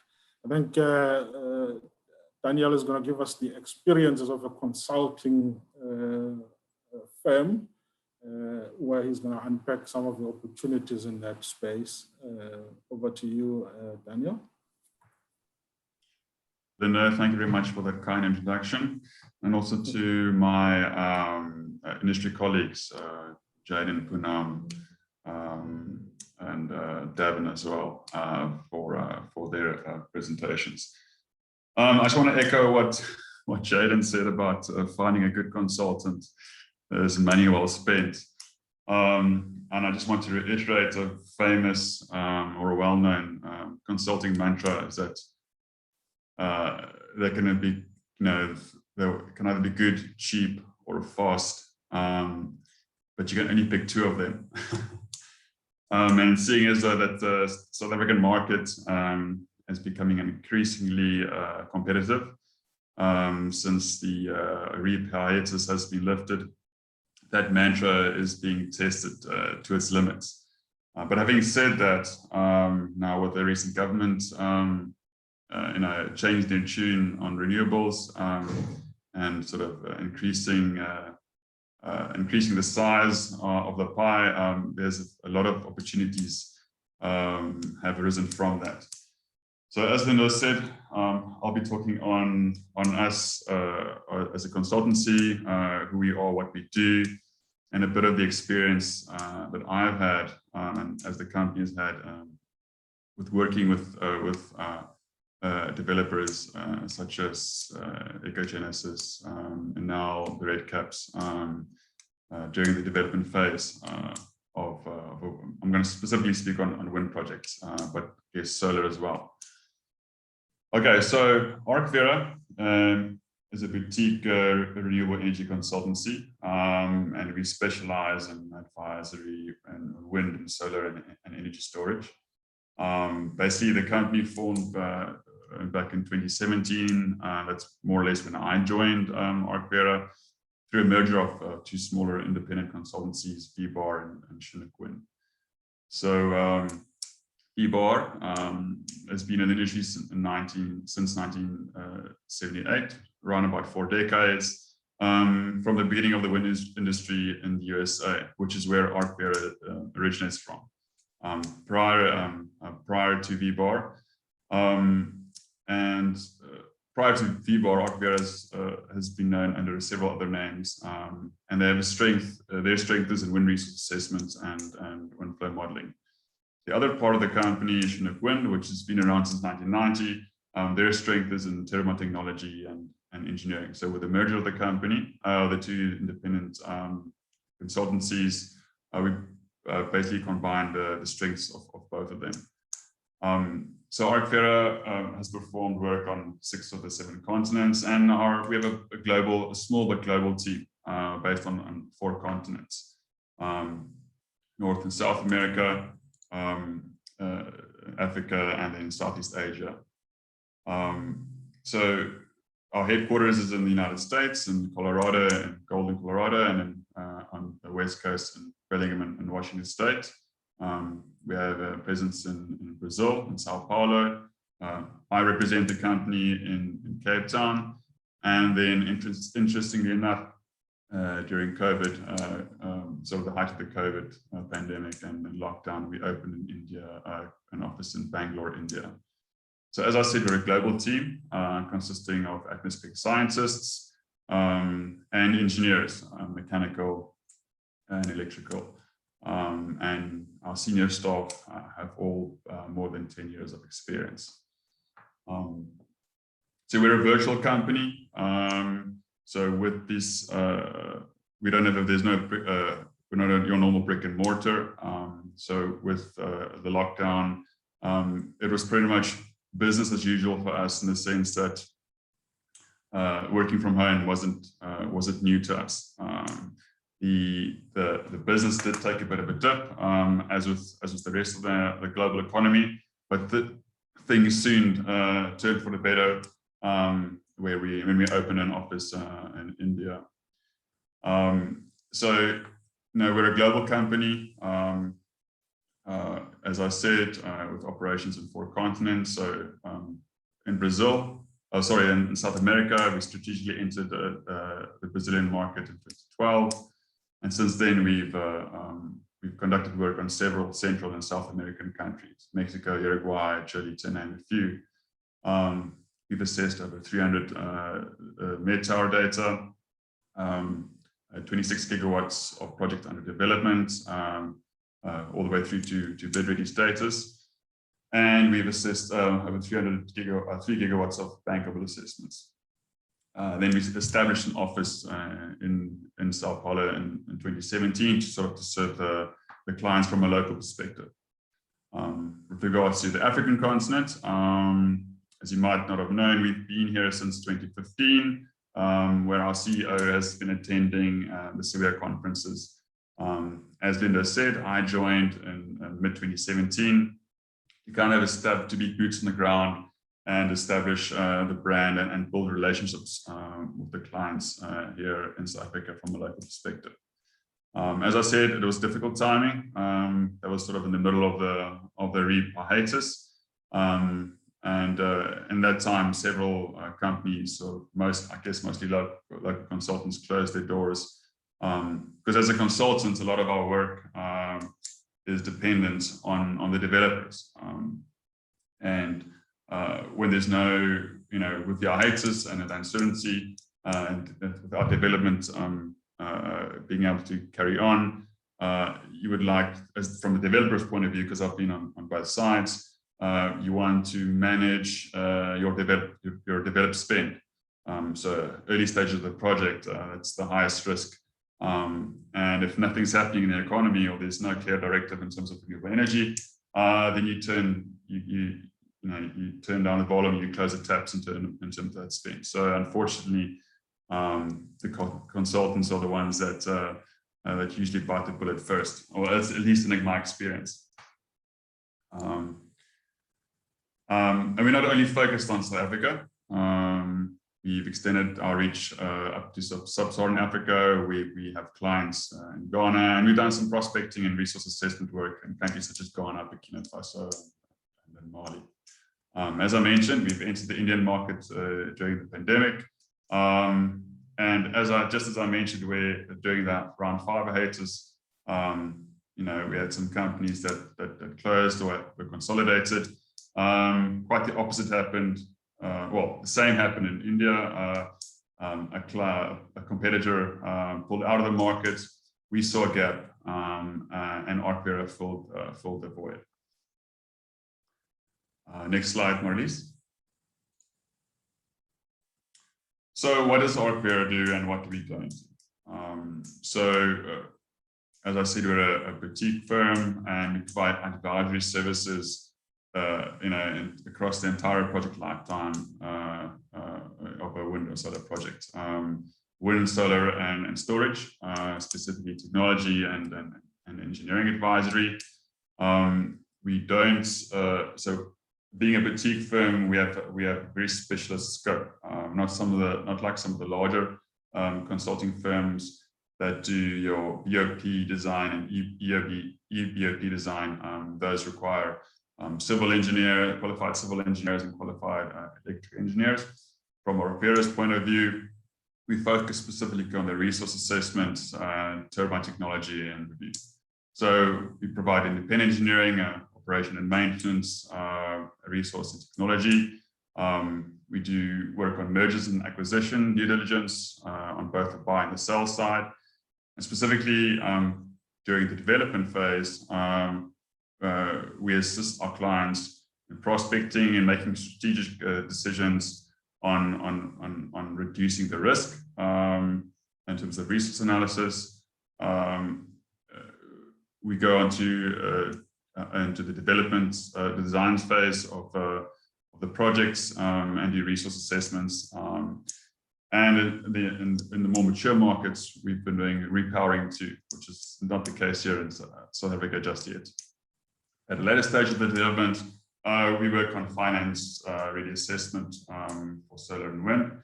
And then other services that are sort of outside of the development phase, like I said, include mergers and acquisitions, work on insurance claims for both the insured and insurer. We can also do operational assessments at various levels of detail, using from publicly available production data through to sort of individual turbine SCADA data. We've also re-entered the power performance testing, and that's going well underway in the United States. Another opportunity as a consultant is also to partake in some research and development projects. We do that both internally to sort of improve our processes and stay current with the industry, and you can also do that collaboratively. For example, we took part in a wind farm benchmarking study with the likes of HITS spearheaded by NREL, the National Renewable Energy Laboratory of the United States. Next slide, please, Marlies. So, as a consultant, where do we get involved with during the phases of development? So I've identified more or less three. Greenfield, which is very, very early stages of a project, either wind and solar. Second stage would be where the project is relatively developed, a number of months have gone by, and then also near the end stage before the project bid, where finance grade assessment and reports are required. From a prospecting side, opportunities there is where we assist our clients in either finding projects. They do not have the sort of the internal expertise to either discover areas of high resource, or we provide them with insights to areas that they have already identified. So in this regard, we can conduct sort of high-level or desktop feasibility studies with or without wind mapping. And as Poonam and Jaden has mentioned, so the early stages, as a developer, you want to manage your development spend, especially from a higher risk part, which is the beginning part of the development phase, all through to close to bid stage, where a lot of the unknowns have been uncovered. So, with or without wind mapping, you can rely on publicly available data to get an idea of the resource of the area, your area of interest. You can either use reanalysis or satellite data, or local ground stations or measurement stations, either wind or solar. We have found, and speaking to that, you can also use your local knowledge, knowledge of the climate, knowledge of the topography, and as I said, the publicly available data. That's in our experience, that's traditionally been the case. But with the advent of wind farm modeling technology, we usually advise our clients, in order to reduce the risk as much as possible, is to do a form of mesoscale wind farm modeling, where we're able to generate high resolution wind map of the area of interest. And with that, the client is then able to clearly identify the regions of high resource, or where they can focus their attention during the early stages of development. And with that, you have a lot of advantages, having sort of a clear view of what the resource could be. But that will only be from a it's always important to have, and it's critical to have ground-based measurements for solar as well as wind, because that's the truth. That is what you measure on your project site. In the absence of that data, these wind maps provide a very good idea of the wind pattern, but the wind speeds are relative. That gets filled in once you have acquired enough data, which is usually a year of data. So, like I said, the wind map is vital for early stage, also for constraints identification, initial array design, and you can also participate in landowner negotiations. So you can really target the areas that you want to negotiate in terms of land width. You can also then target and engage your other specialists, your environmental specialists, telecommunication specialists, to focus on the areas that you have identified. Moving on to sort of a more developed project. At this stage, we have either engaged the clients from the prospecting phase, and we've worked with them enough at least several months, or after the project has already been under development by the client for several months or even years. At this stage, now we can either conduct an initial wind resource assessment. That's just looking at what the type of wind conditions and climate conditions that is on site, or if the client has already have the technology in mind, the type of turbine or the type of panel, we can do an energy assessment at that stage. With those outputs, you can either design the array, either the solar or the turbine array, or if the project is at a rather advanced stage, it can be optimized. So depending on the wind resource and the pattern, the project size and the terrain complexity, the measurement campaign can also be extended to reduce uncertainty. We find this is usually the case in areas of complex terrain where the client, as we feel, has not measured widely enough across the site. So there again, it could be another opportunity to reduce the risk for the client. So if we're not working for the project sponsor, but for the interested party, we can also partake in due diligence reviews of one or several projects in the case of possible acquisition of wind or solar projects.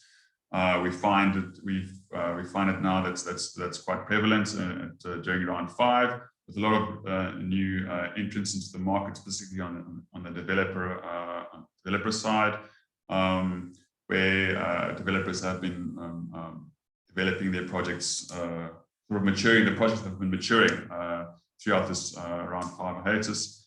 And then there's an opportunity, a lot of transacting of projects, and so that's also an opportunity for a consultant to provide the services there.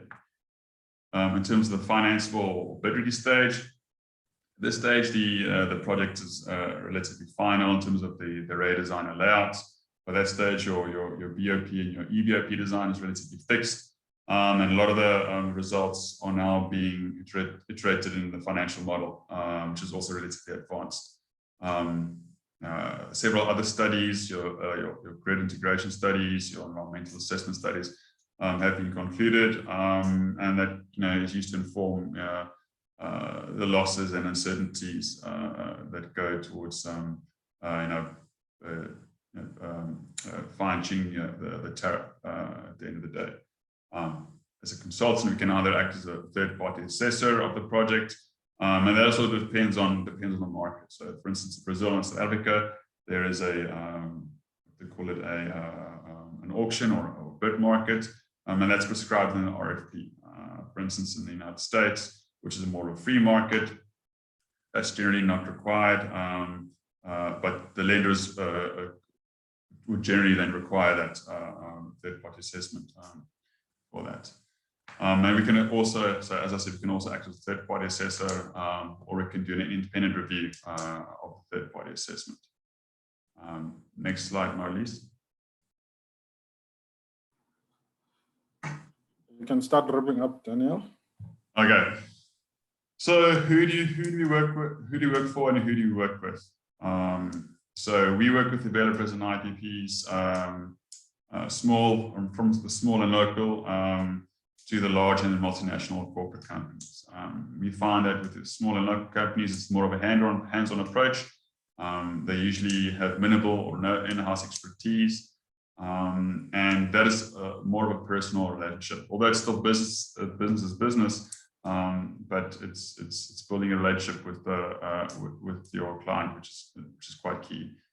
From the large and multinational companies, it's less hands-on. The reason for that, and it's a trend that we've noticed, is that they have their internal capacities and their so-called essentials of excellence.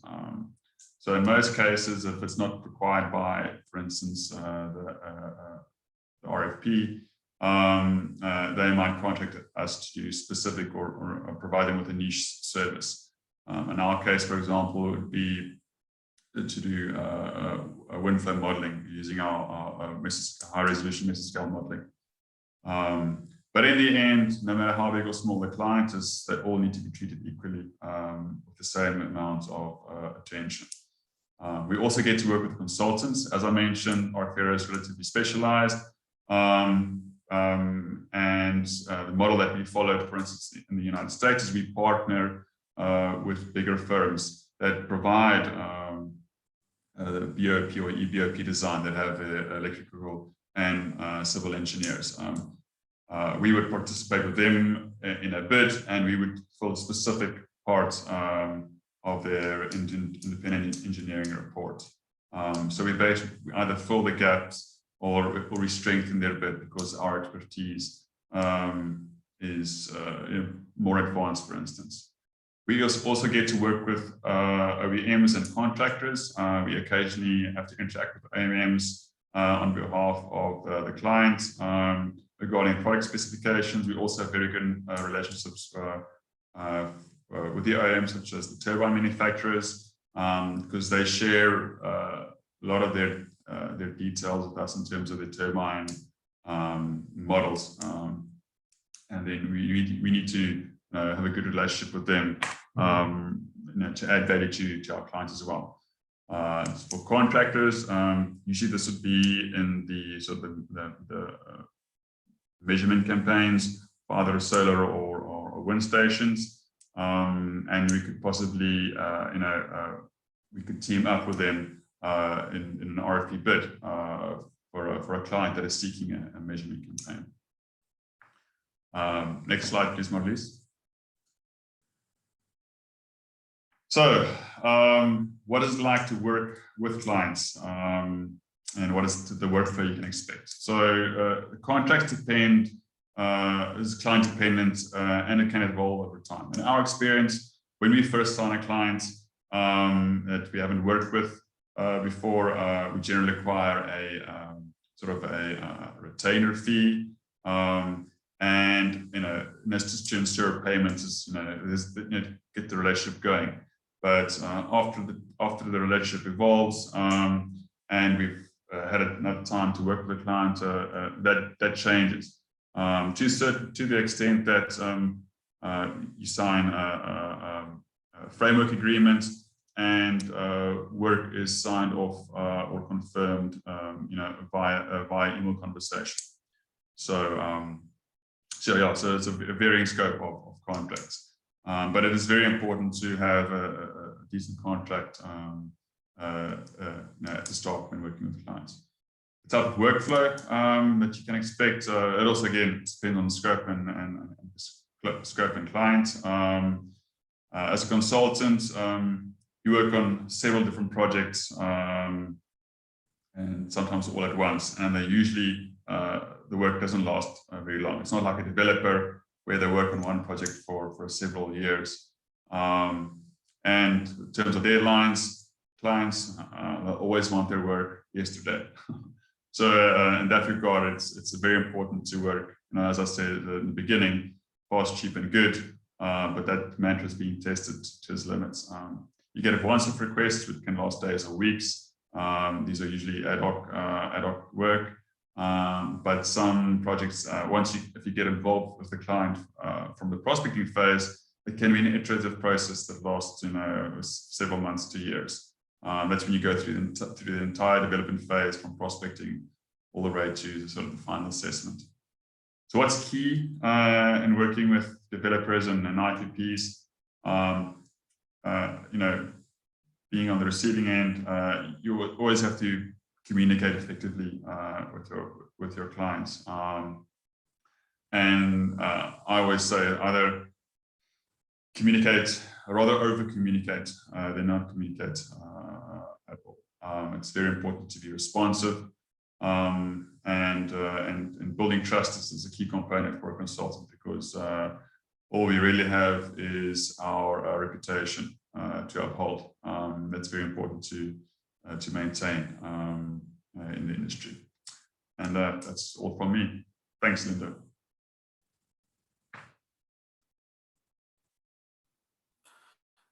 Thank you very much, Daniel. It was quite a mouthful as well. It also gave us a different dimension now. We've been hearing from the developers, and to hear from the consultants in terms of what the experiences are, and where do you feature as a consultant into this value chain. I think it was quite informative. Ladies and gentlemen, we come to the towards the last part of this webinar. We only have time maybe for one round of questions. So I'll just maybe pick one question for each speaker, so that we can have an opportunity at least to get their perspective. Devin, I'm going to start with you. I think a question that I think came out from Mandela Kavane. The question is, since we're seeing the growth of energy transition in South Africa with the recent announcement from the president of moving from 1 megawatt license to 100 megawatt license, what is South African plans in terms of having more local production, for instance, of PV modules and wind turbines? Do you see that giving the opportunity to that sector? Thanks. Remember always that we are part of a global community and a global marketplace.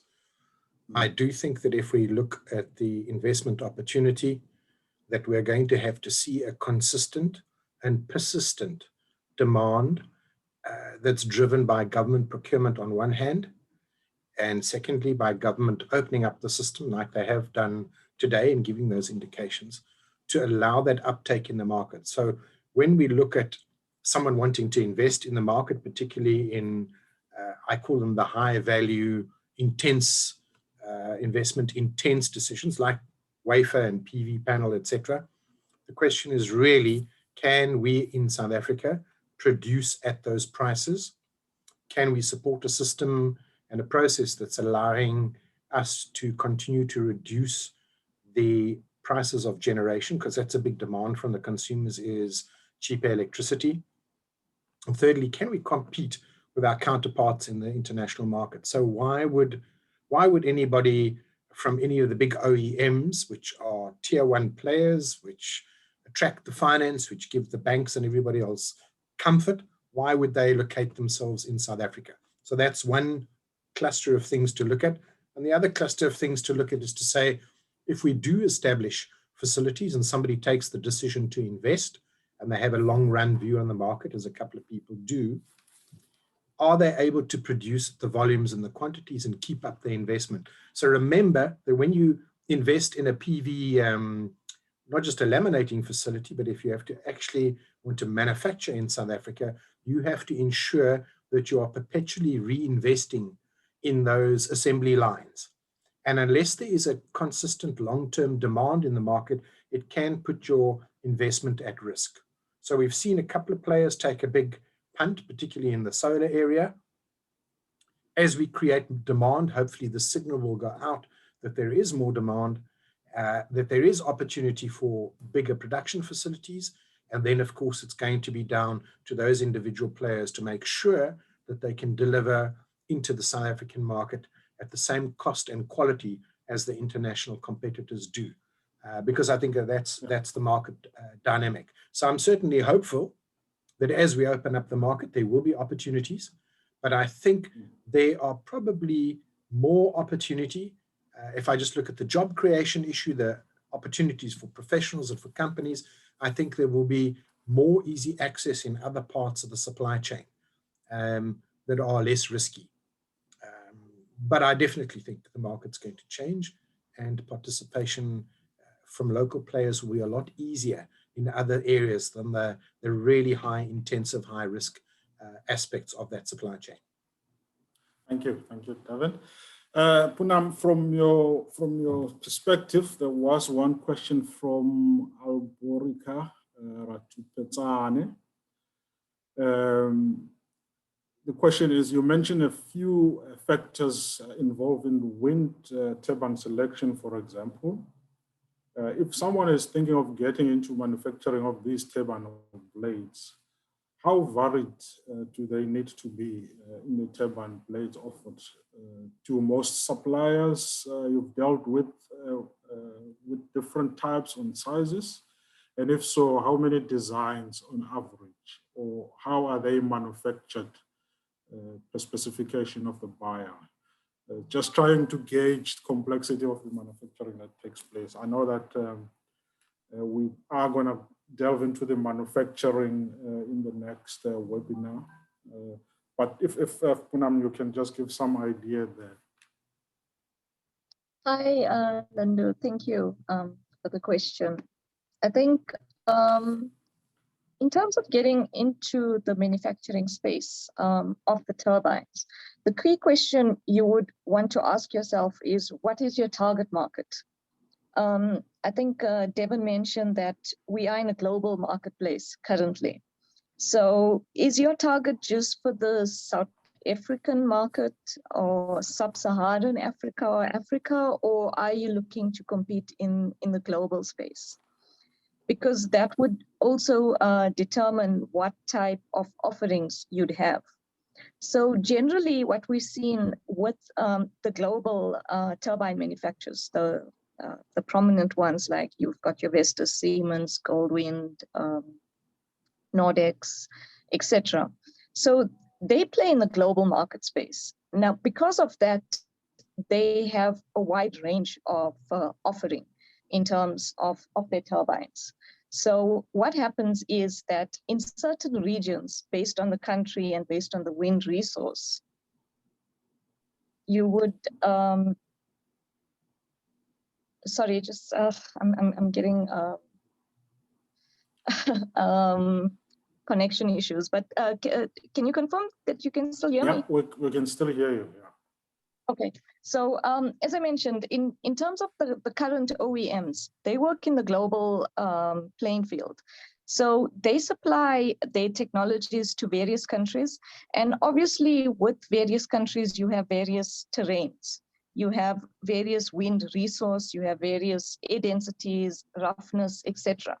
So they've got quite a range of turbines in their offerings. Now, how it normally works is they obviously with the tower, with the blades, you have molds available and they design according to that. So very rarely you'd find an OEM would design specifically to a buyer's requirements because the space is really competitive. If a buyer wants basically a customized turbine, that would cost them. And especially in the South African REAP program, I don't think the buyer has the luxury of customizing a turbine. They can look at what turbines are available in the market. They can do resource modeling and model according to that, determine which is the best capacity factor that they get from the available turbines and make their decision on that. But very rarely you'd find a buyer that wants a customized turbine. I hope that answers the question. Okay, no, thank you for that. Jayden, from your side, to what extent is that community involvement in a site selection, especially when it is found that there's a cross-boundary problem? Could this be one of the barriers for renewable energy development in that communities are unaware of the benefits of the renewable energy?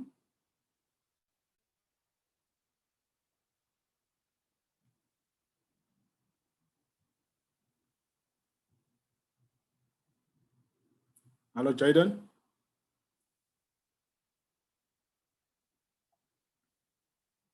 Okay, we'll move from Jayden in the interim. We'll come back to him quickly. Last one we're gonna take from Daniel. Daniel, you mentioned energy storage in your presentation. One of the issues with renewable energy is that it's the location and time specific, therefore being unreliable. How far is energy storage development in South Africa? Could it lead to more trust in renewable energy? Linda, yes, I think a perfect example of that. You're right. Wind and solar are intermittent. The fact that during the day the sun shines and during the night it doesn't, so no solar at night. And yeah, the wind also is driven by the sun, and you have intermittency during the day. That has been addressed though by energy storage. And a milestone in that regard are the SAWEA and SAPVIA projects, which were awarded in the risk mitigation round. Yeah, both of these projects have battery storage in them. So yes, it definitely is moving forward, and there's a trend now in the industry, for battery to be included. So I think going forward, a lot of these renewable energy projects will be known as hybrid projects, or will be hybrid based. And I think possibly from the developer side, my industry colleagues could also attest to that. Okay, no, thank you for that. I think we have come to the end of the program, ladies and gentlemen. I think I would like at this point to thank all our speakers. Our speakers did a fantastic job in defining the opportunities and unpacking where we could play as prospective players, but also what are the opportunities opportunities for even the seasoned players in the renewable energy space of solar and wind. I think we also would like to thank the sponsors of the series who have made this series possible. We've mentioned them in the beginning. I think they've been with us since the beginning, and they will be with us until all 6 installments of these webinars are finalized. We are going to be having another webinar in July, on the 15th of July, that will be looking at the localization opportunities in the manufacturing value chain. That will be another very interesting session. I think some of the questions were already leading today. We're already leading towards that session. So please watch the space and feel free to join. We'd be very happy to have you joining us again. The presentations, there have been a lot of questions about the availability of presentations. These you can get them as early as tomorrow morning on the SAWEA website. Under the events, you will find the presentations with all the information that you require on them, including information about the speakers. I think some people wanted to contact the speakers, so feel free. We will give that information, we'll make that information available. But also, I'm sure if you further request, you can write the email to Maralise, the organizer here, who's organized the session at the background, or Kim. Those 2 ladies would be able to help you again with this information, or myself. As soon as you require it, we'll be able to email it to you, but otherwise the website will be your best bet. I think on that note, on behalf of SAPVIA and SAWEA, we wish to thank you and hope you stay with us for the rest of the series.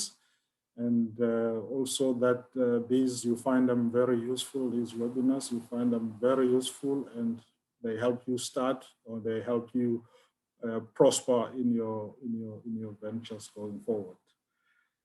On that note, thank you very much. Thank you, everyone. Thanks, everyone. Bye-bye. Thank you, everyone.